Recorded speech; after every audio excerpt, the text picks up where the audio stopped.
Devenir prêtre, pour moi, n'est pas un choix. C'est un appel du Seigneur.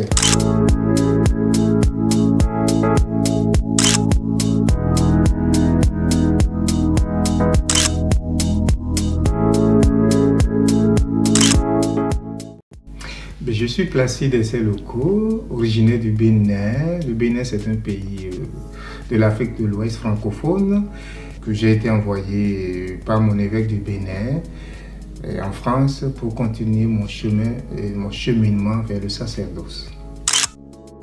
Mon évêque a pris l'initiative dans laquelle je suis entré avec beaucoup de joie parce que je connaissais la France. Pas parce que j'y étais, mais parce que par sa culture et par l'évangélisation qu'elle nous a apportée. Donc cela ne m'a pas paru comme un dépaysement, le fait de m'envoyer, mais plutôt comme l'appel du Seigneur à aller aux confins du monde pour évangéliser.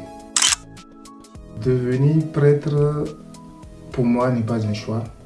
C'est un appel du Seigneur. J'ai senti le Seigneur qui est venu frapper à ma porte au travers donc d'un homme de Dieu, le curé de ma paroisse au Bénin, qui par sa sollicitude et son amour envers nous, envers ma famille et envers tous ses paroissiens, m'a donné l'envie, m'a donné le désir donc, de mettre mes pas dans ses pas.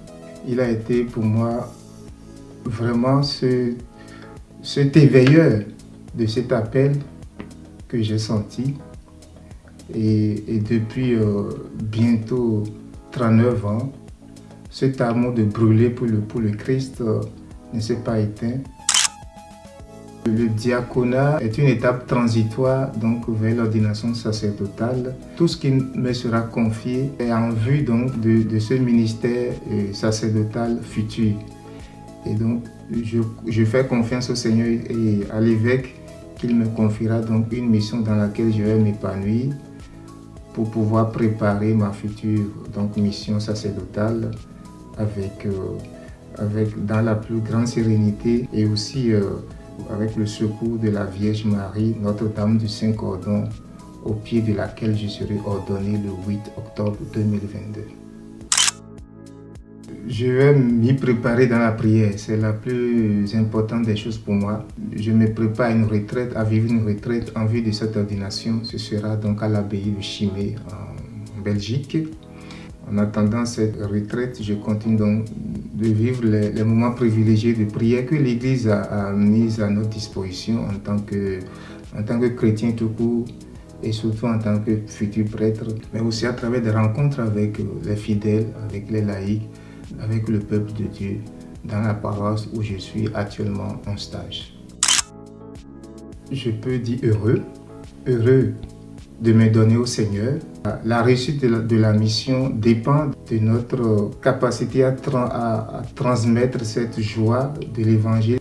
Mais c'est aussi une joie à l'image de celui qui a soif après une longue marche ou de celui qui a faim lorsqu'il trouve une auberge sur son chemin. Et Dieu sait combien ma route vers le sacerdoce a été longue. Longue parce qu'il y a eu des difficultés du chemin qui ont rendu le cheminement, j'allais dire, un peu tortueux. Mais le Seigneur était là et me montrait la destination.